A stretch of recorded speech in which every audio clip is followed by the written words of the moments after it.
안녕하세요, 여러분. 헤드헌터 경력 23년 박상무입니다. 오늘은 한국 직장에서 인기도 좋고 인정받으며 승승장구하는 인재로 성장하는 방법에 대해 이야기해 보겠습니다. 혹시 이런 경험 있으신가요? 열심히 일하는데 승진해서 밀리거나 능력은 있다고 생각하는데 왜 핵심 업무에서 제외되는 건지 의문이 드는 경우 말이에요. 사실 한국의 직장 문화에는 서구의 성과주의와는 다른 독특한 평가 기준들이 존재합니다. 2023년 한국경영자총협회 조사에 따르면 HR 담당자의 78%가 단순한 업무, 성과보다는 종합적인 인재상을 중시한다고 답했습니다.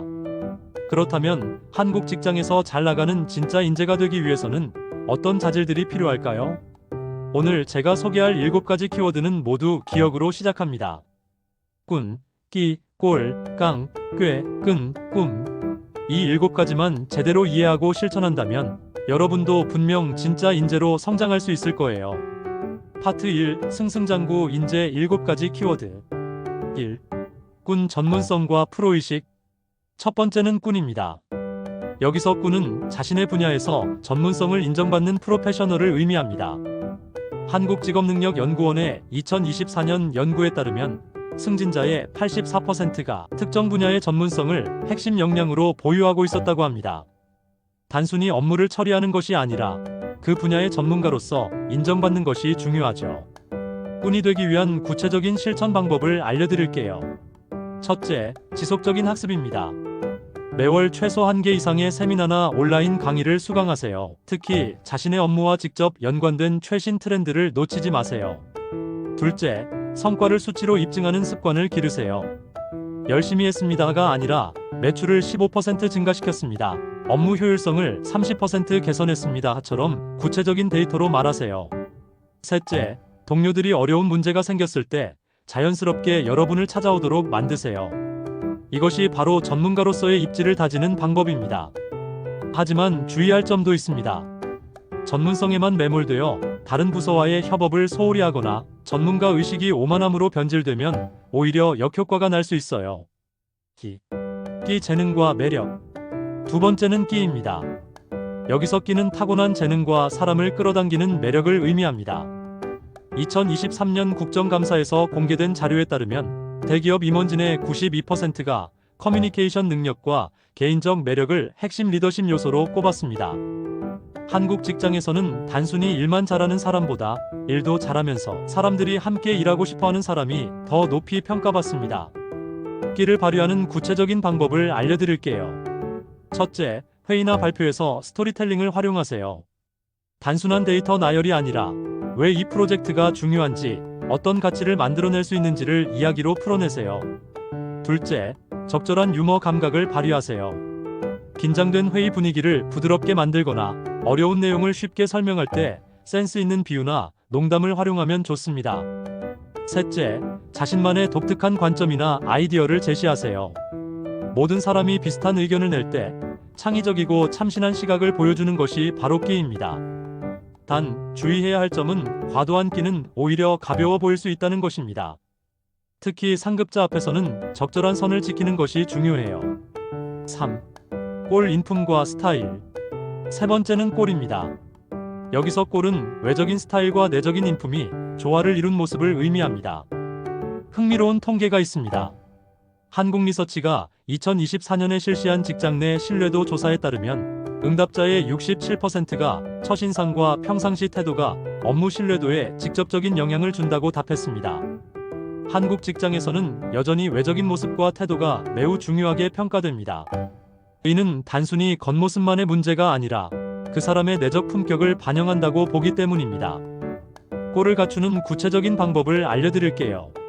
첫째, 일관된 프로페셔널 이미지를 구축하세요. 복장, 말투, 태도에서 일관성을 유지하는 것이 중요합니다.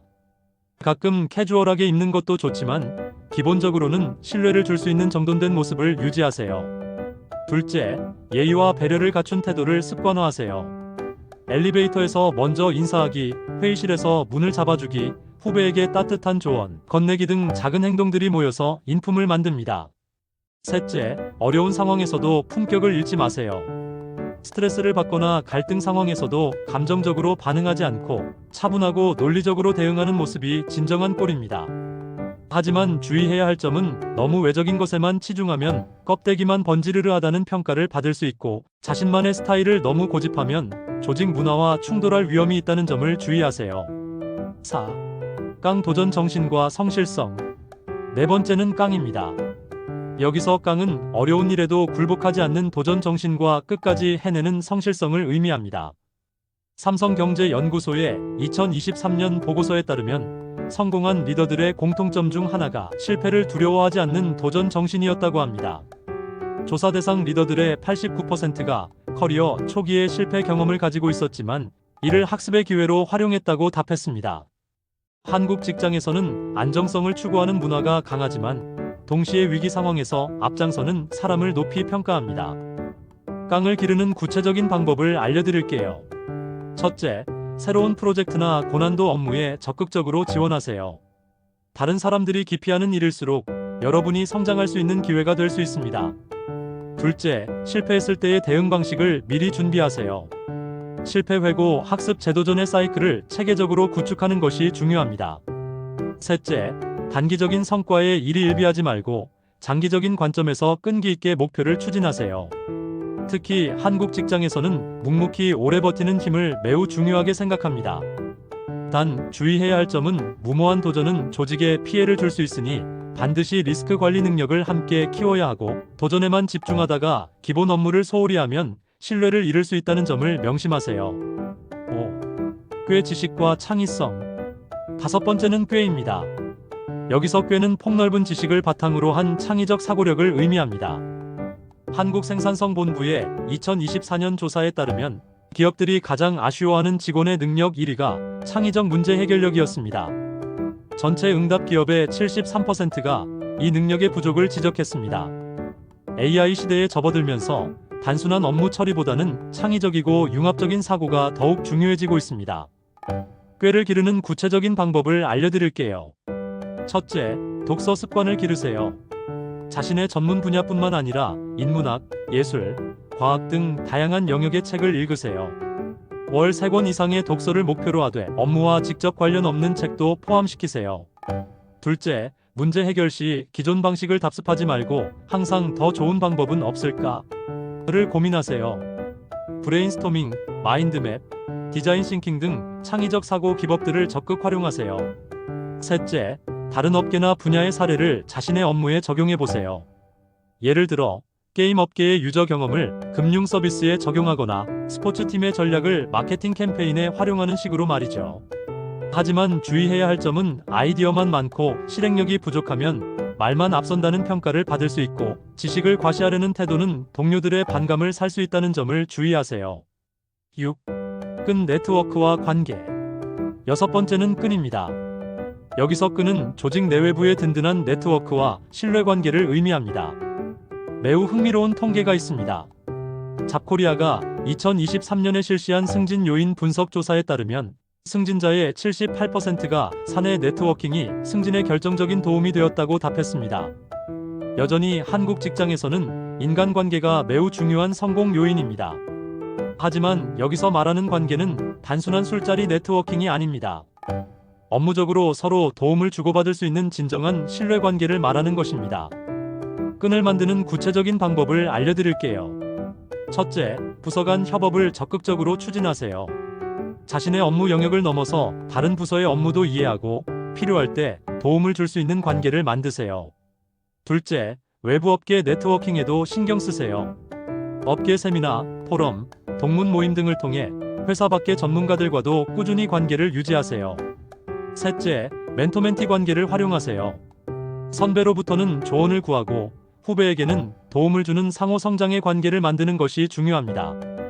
넷째, 평상시에 작은 도움이라도 아낌없이 베푸세요.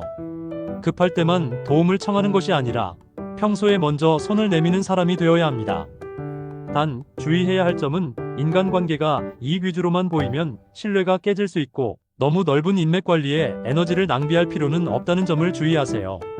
선별적으로 집중하는 것이 효과적입니다. 7. 꿈 비전과 목표. 일곱 번째는 꿈입니다. 여기서 꿈은 명확한 비전과 구체적인 목표의식을 의미합니다. 한국경제연구원의 2024년 연구에 따르면 고성과자들의 85%가 5년 이상의 장기 커리어 플랜을 가지고 있다고 답했습니다.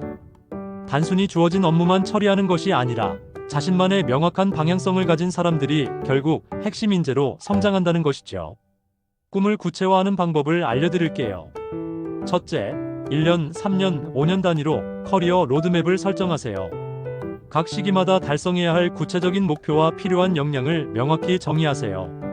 둘째, 단기 성과와 장기 비전을 연결해서 상사에게 어필하세요. 이번 프로젝트는 제가 3년 후 팀장이 되기 위한 중요한 경험입니다라고 명확히 표현하는 것이 좋습니다. 셋째, 조직의 방향성과 자신의 꿈을 교집합으로 만드세요. 회사가 추진하는 사업 방향과 자신의 커리어 목표가 일치하는 지점을 찾아서 어필하는 것이 중요합니다. 넷째, 꿈을 실현하기 위한 구체적인 액션 플랜을 수립하세요. 추상적인 목표가 아니라 실행 가능한 단계별 계획을 세워야 합니다. 하지만 주의해야 할 점은 너무 개인의 꿈만 강조하면 조직에 오래 있지 않을 사람이라는 인식을 줄 수 있고, 꿈이 너무 비현실적이면 오히려 신뢰도가 떨어질 수 있다는 점을 주의하세요. 파트 2. 승승장구 인재가 피해야 할 4가지. 1. 척하는 태도 버리기. 전문성이 부족하면서 아는 척하거나 다른 사람의 성과를 가로채는 등의 태도는 결국 신뢰를 잃게 만듭니다. 솔직하고 진정성 있는 태도가 가장 중요합니다. 2. 과도한 자기 PR은 독. 자신의 성과를 알리는 것은 필요하지만 지나친 자기 PR은 오히려 거부감을 줄 수 있습니다. 겸손한 태도를 유지하며 성과는 동료들과 함께 이뤄낸 것임을 강조하는 것이 좋습니다. 3. 워라밸 무시 금지. 핵심 인재는 성실하지만 무작정 야근만 하는 사람이 아닙니다. 일과 삶의 균형을 유지하며 꾸준히 역량을 개발하는 것이 장기적인 성장 동력입니다. 4. 혼자만의 능력에 안주하지 않기. 아무리 뛰어난 능력을 가졌더라도 조직과의 조화를 이루지 못하고 혼자만 돋보이려 한다면 결국 고립될 수밖에 없습니다. 팀워크를 중시하고 동료들과 함께 성장하려는 자세가 필수적입니다. 파트 3. 마무리 및 실천 방안. 지금까지 한국 직장에서 승승장구하는 핵심 인재로 성장하기 위한 7가지 자질에 대해 알아보았습니다. 꾼, 끼, 꼴, 깡, 꾀, 끈, 꿈. 이 7가지는 독립적인 것이 아니라 서로 연결되어 있습니다. 전문성을 갖춘 꾼이면서 매력적인 끼를 발휘하고 품격 있는 꼴을 갖추며 도전하는 깡을 보여주고 창의적인 꾀를 발휘하며 든든한 끈으로 관계를 만들고 명확한 꿈을 향해 나아가는 것입니다. 실제로 제가 만나본 성공한 직장인들을 보면 이 7가지 중 5가지 이상은 반드시 갖추고 있더라고요. 그렇다면 지금 당장 무엇부터 시작해야 할까요? 먼저 자신이 7가지 중 어떤 부분이 가장 부족한지 체크해보세요. 그리고 가장 쉽게 시작할 수 있는 것부터 하나씩 실천해보세요. 예를 들어, 꾼이 부족하다면 이번 달부터 온라인 강의 하나를 수강하세요. 끼가 부족하다면 다음 회의에서 스토리텔링을 활용한 발표를 해보세요. 꼴이 부족하다면 내일부터 복장과 태도를 점검해보세요. 중요한 것은 완벽하게 하려고 하지 말고 꾸준히 조금씩이라도 개선해 나가는 것입니다. 한국의 직장 문화는 빠르게 변화하고 있지만 여전히 사람과 관계를 중시하는 문화적 특성은 유지되고 있습니다. 여러분도 오늘 소개한 7가지 자질을 차근차근 기른다면 분명 잘나가는 인재로 인정받는 날이 올 것입니다. 오늘 영상이 도움이 되셨다면 좋아요와 구독 부탁드리고 댓글로 여러분의 경험도 남겨주세요. 다음에 좋은 주제로 찾아오겠습니다. 감사합니다.